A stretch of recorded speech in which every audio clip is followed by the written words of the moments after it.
Buongiorno e bentrovati per l'edicola del 10 maggio per la provincia di Treviso. Al solito si parte con il giornale, diciamo, di Treviso, anche se ce ne sono altri, ma la tribuna di Treviso lo rappresenta in modo più diretto. I viaggi riprendono quota, rispuntano TBC e malaria. I trevigiani sono tornati a fare vacanze all'estero come nell'era pre-pandemia e ad ammalarsi naturalmente di conseguenza. Un ricovero anche per dengue, arrivata la sorveglianza per il virus West Nile, insomma si sta attenti. Nella fotonotizia molto significativa il robot cameriere debutta al bar Signore e Signore, preso per sostituire il personale che non si trovano, quindi sì, il personale, insomma gli camerieri che non si trovano, il personale che non si trova in genere, perché penso che il robot possa fare questo, per ora non il cuoco, anche se l'intelligenza artificiale ci sta promettendo passi da gigante.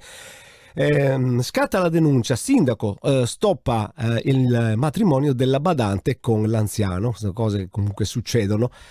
Sarà interessante andarla a vedere questa notizia. E altre notizie di spalla: delibera ad hoc per la moglie, condannato l'ex vice sindaco, questo a Sernaglia. Tante altre cose: Resano, operaio travolto sulla strada, inflitti 3 anni al camionista. Altre notizie e altre sentenze che arrivano. Questa invece è interessante: si spaccia per Red Canzian e chiede soldi, è stato denunciato. Andiamo a vedere il Gazzettino. Sul Gazzettino: riforme, i veti e le aperture, nuovi assetti istituzionali, Meloni incontra i partiti, Schlein fredda, terzo polo disponibile. Queste sono le notizie di carattere nazionale, ma nella fotonotizia si parla di Udine, Alpine, 500.000 radune, domenica anche la Meloni. Troppi esemplari, Trento propone lo spray anti-orso, sarà interessante capire anche come gestiranno questa faccenda. E andiamo anche a Rovigo, invece il rigassificatore via libera all'aumento di potenza.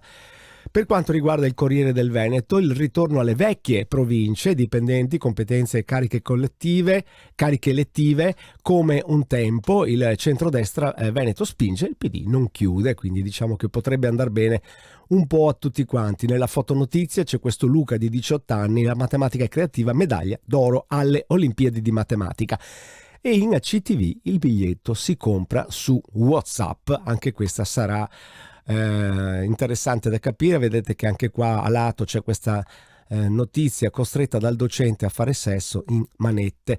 La cosa non è di oggi, ma se ne è già parlato. Adesso questa notizia sta un po' uscendo fuori tutti i giorni, sempre di più. E la provincia di Treviso, andiamo a vederla anche su Notizie Plus. Sfalci del verde sulle provinciali, partiti i lavori in tutto il territorio, le colline del Prosecco, parte il progetto I narratori della bellezza e la strada del vino, Asolo e Montello. Il rilancio segna 31 nuovi associati. Queste sono un po' tutte le notizie generali a partire dall'edicola di oggi, 10 maggio. A domani, grazie a voi.